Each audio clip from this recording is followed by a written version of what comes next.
But its effect is to ignore stories that are objectively the most important stories. I mean, wherever you fall on those questions, there's no denying that the war in Ukraine is changing the world. It will change history. Most of the stuff is a footnote. That's a book, and yet the coverage of it is not even. Yeah. So, for example, the president. That's much more consequential. Well, it's the most consequential, but it's the coverage of me, which is there's no questioning of these orthodoxies. And when it comes to the Ukraine war, I mean, we're being lied to about it. In what way? Well, I mean, we were lied to from the beginning. You know, we had this comic book depiction that, which we see on every war. There's a bad guy who's unspeakably evil. Yes. Who's planning world conquest or a terrorist attack on on America, and we have to be the good guys and go in and stop it. And the background of the Ukraine war is much more complex than that. You know, the U.S.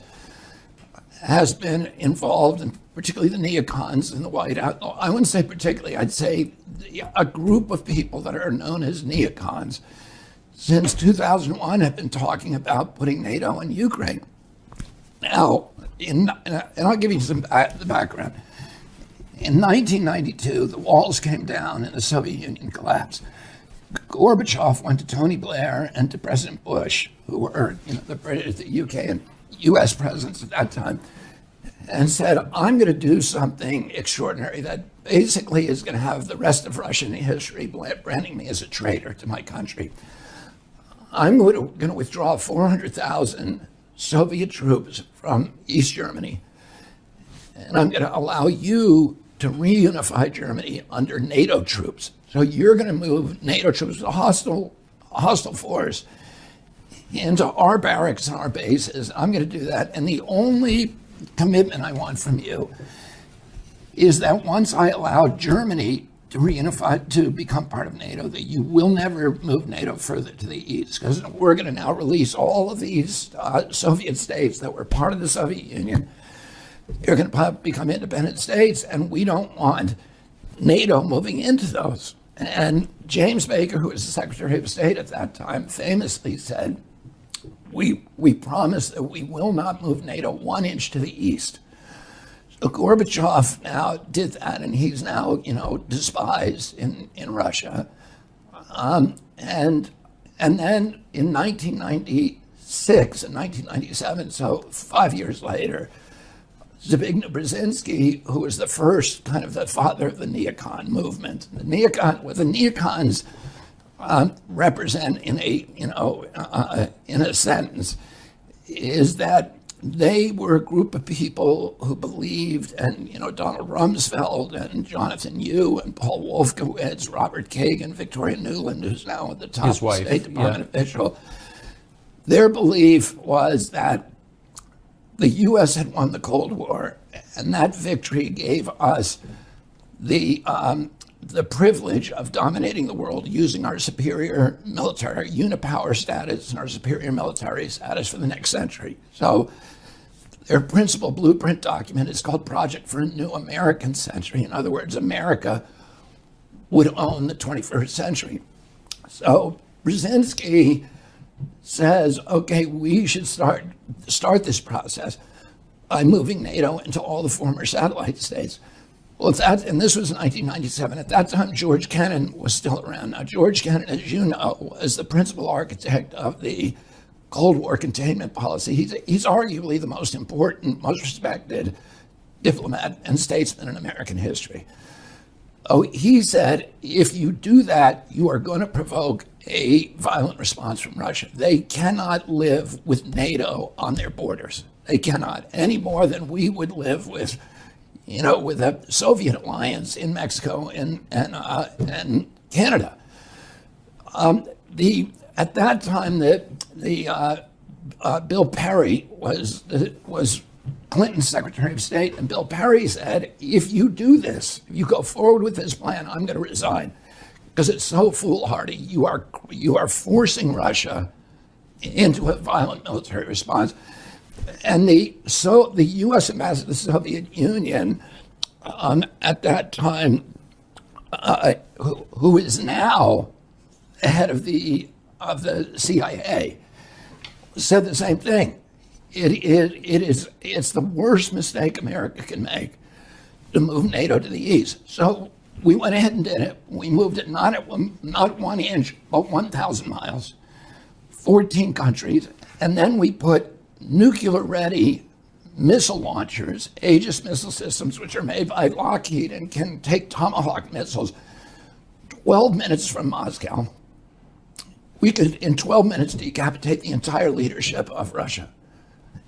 And we put those in Poland and Romania. And we then tried to move it into NATO into Ukraine. So you remember when my uncle, when Russia put missile systems, nuclear missile systems in Cuba, and my uncle would have had to invade. He was able, the reason Russia put them there then is because we had put nukes, Jupiter missiles, in Turkey and Italy. My uncle and father made a secret deal with Ambassador Dobrynin, where they said to him, look, we understand you're angry. You cannot live with Jupiter missiles in Turkey.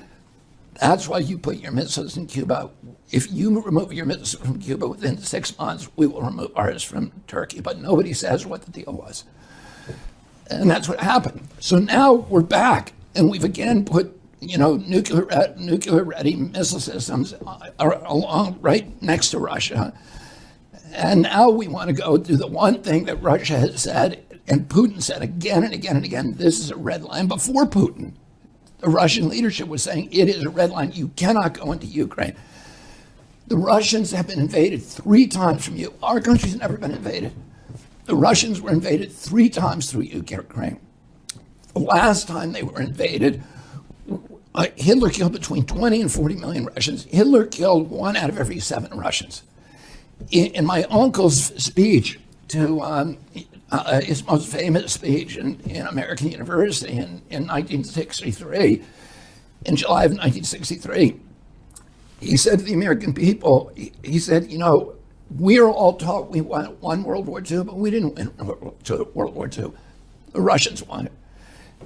And the sacrifice they made to destroy Hitler was beyond anything Americans can imagine. He was trying to tell the American people, you have to put ourselves in their position, and understand what they're doing.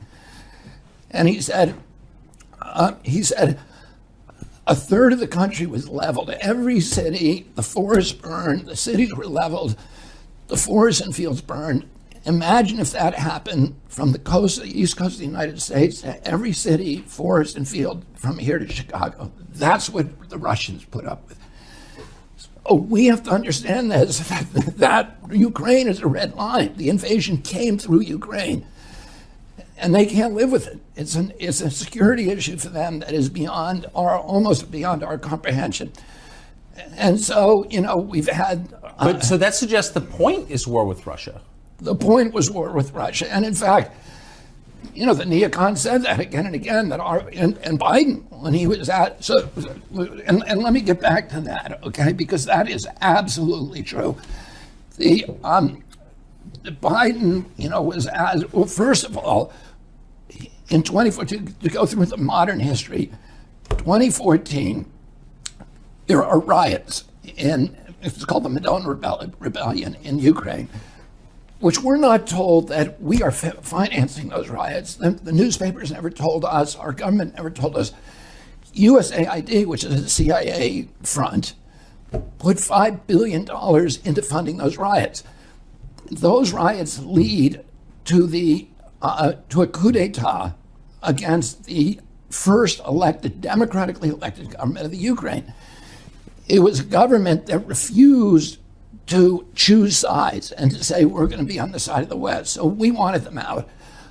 A month before that government is overthrown, Victoria Nuland, who's the part of the centerpiece of the neocon ideology and who is now a high-level official in the State Department, has a secret call with the U.S. ambassador, which is tape recorded and is now public, which anybody can go and look up, where she is picking the new cabinet for Ukraine, which is which is a U.S. Western cabinet. So they're picking the new government a month before the old government is overthrown. Is that how democracy? Is that democracy when Victoria Nuland picks her government? Well, that's the point. Is USAID doesn't really do, and the CIA don't do democracy. The CIA has overthrown, I think, 83 governments between 1947 and 1997. That's a third of the governments on Earth, and most of them were democracies.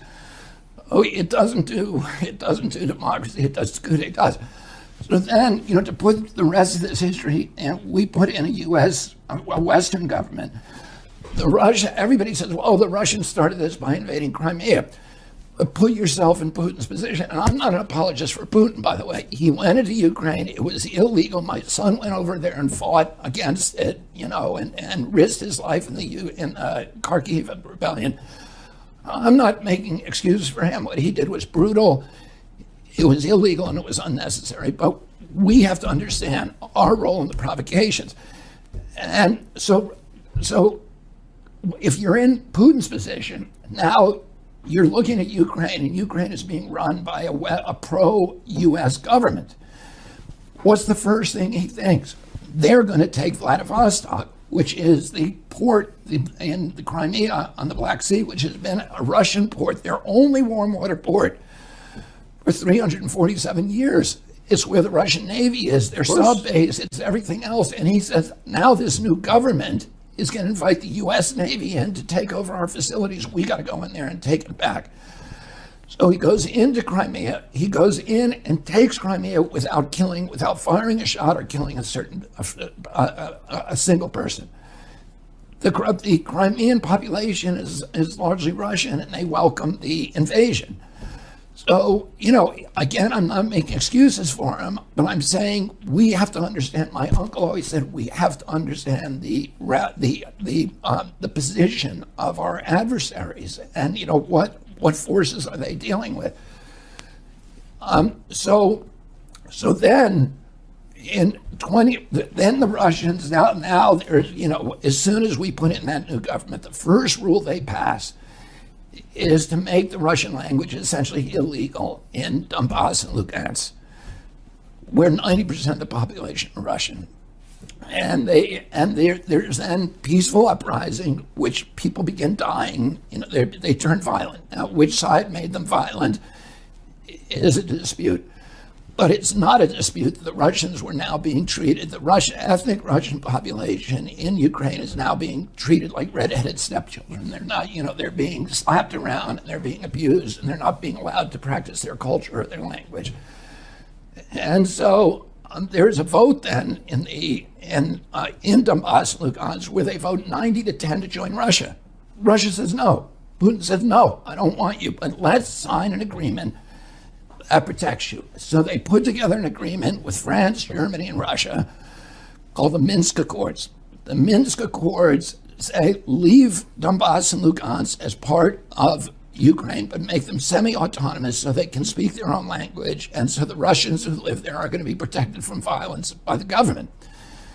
And the Russian parliament or the Ukrainian parliament won't ratify the Minsk Accords, but France agreed to it, Germany agreed to it, and Putin agreed to it. So then Zelensky runs in 2019. Zelensky is a comedian and he's an actor. And I'm not saying that in a derogatory way because my wife is a comedian and actor, but I'm saying it because here's a guy with no political background who wins the election with 90% of the vote. Why did he win the election? He won the election because he ran on a peace platform. He ran promising that he would sign the Minsk Accords. He gets into office. The minute he gets there and he's told everybody, I'm going to sign the Minsk Accords and settle the peace with Russia, he suddenly pivots. And we don't know what happened, but the rational assumption is that the U.S. government told him he could not do that. So that Victoria Nuland and Anthony Blinken and Avril Haines, who's the DNI, Director of National Intelligence, told him you cannot have a peace with Russia. Plus, people within, ultranationalists within Ukraine told him, if you sign that, we're going to kill you. And a lot of people say, anyway, they threatened him with death, and that is pretty well documented. Then Russia invades. But Russia only invades, and so we say, oh, look, Putin is trying to take over Europe. But they only send in 40,000 troops. I think there's 3.5 million people in Kiev, so they clearly did not want to take the country. He clearly wanted to bring people to the negotiating table. He did not send in enough troops to take all of Ukraine. So then Zelensky comes to the negotiating tables, and we now know this, and this is recent information. In March of 2022, Zelensky and Putin agree on a peace agreement that's based upon the Minsk Accords. It's like Minsk Accords 2.0. And Zelensky initials it, the Russians initial it, and Russia begins withdrawing its troops from Ukraine. And what happens? President Biden sends Boris Johnson over there to torpedo the agreement and make Zelensky tear it up. And then we go to war. 350,000 Ukrainian kids are now dead. And 40 or 50,000 Russians. So and that month, April is when they signed it in March. Boris Johnson was sent over there to torpedo it. And that month, Lloyd Austin, who was the Secretary of Defense under Biden, is asked, why are we at war in Ukraine? And he said, our purpose in this war is to exhaust the Russian army and degrade its capacity to fight anywhere else in the world. But that is not what they're telling us. But do they? And Biden that month says, when he's asked about the war in Ukraine, he says, our purpose is regime change in Russia. So again, that has nothing to do with Ukraine. What that means is that Ukraine is a proxy in essentially a struggle between two superpowers, between Russia and the United States. And, we've now committed $113 billion over there. And just to put that in perspective, the total budget of EPA is $12 billion. The total budget of the CDC is $12 billion. We're sending $113 billion over. When Mitch McConnell was asked, how can we do this? When you're cutting food stamps and cutting Medicare, cutting food stamps to 30 million Americans, cutting Medicare to 15 million Americans, they're not going to have any health insurance. How can we send 113 billion over there? If we had that 113 billion here, we wouldn't have had to cut one food stamp payment. And he said, well, don't worry, the money's not staying in Ukraine. It's all coming back to military contractors in the United States. Well, so that's interesting, because then you look at, who owns those military contractors, and you see who gets on CNN to pump up the Ukraine war. It's a bunch of former generals and colonels and Pentagon people, but if you go in, and CNN never, and MSNBC never do this, but if you go look at those guys, they're all people who are working for Raytheon and General Dynamics and Boeing and Lockheed. So they're generals, but they're not identified that, they're actually working for the military contractors who are cashing in on the war. And then, those military contractors in turn are owned by three companies. All of them are owned by three companies, by BlackRock, State Street, and Vanguard. And the inflation that from printing the money to fund the war, to fund the 16 trillion we spent to fund the lockdowns, the COVID lockdowns, 8 trillion we've spent on these wars since 2020, all of them losing wars, all of them that made our country less safe. Look at what this war is doing. We have pushed Russia into the embrace of China, which is the worst foreign policy outcome imaginable. It is not good for the national security of our country. And we're now have Putin's back to the wall. Well, Putin is the world's leading nuclear superpower. We aren't. He's got 1,000 more nukes than we do, and their nukes are much better than ours. They can shoot down our nukes. We can't shoot down theirs. oh, we are going up against, we are provoking a confrontation that could very easily lead to nuclear war. And I've talked to. Wait, can I ask you to pause there for a second? Yeah. Everything you've said is checkable and rational, and you're extrapolating out toward the future, which is easy to envision. Like, I don't understand how our policymakers aren't reaching the same conclusions you just reached. Like, they think that war with Russia is a war we're going to win? We cannot win this war. Well, of course, so what are they doing? I don't understand. It would be like Mexico beating us in a war. They're not going to let the Ukraine, they cannot lose this war. And, anybody who thinks Russia is not up to the war, go look at the Netflix documentary on Stalingrad and look at the sacrifice the Russians are willing to make. Putin today, we thought this was going to hurt him. He's more popular than he's ever been. All the U.S. polling firms show him polling at 90% popularity. And in Russia. In Russia, the Russians are supporting him. And he also, we were going to break him with the sanctions. We did the opposite. We made him more powerful.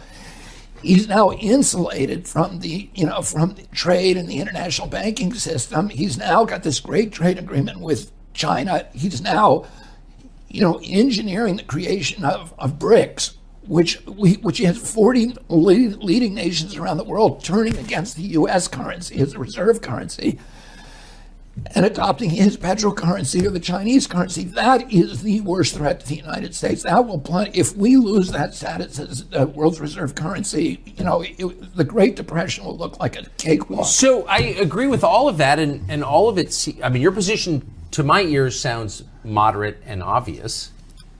I just don't understand how the Secretary of State, how the president, how his competent advisors can't have reached the same conclusions. Like, what are they thinking?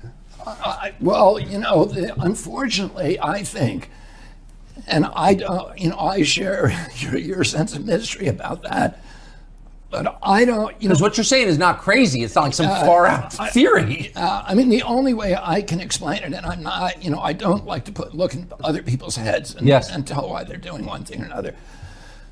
But President Biden has always been a very pro-war president. And, he was the one senator that stood out supporting the Iraq war, my uncle and Obama and many, and, Hillary also. But Biden has always been a reliable, gung-ho, let's go to war guy. And so I don't think, to the extent that he's thought this all through, I think it follows, it's consistent with his historical instincts.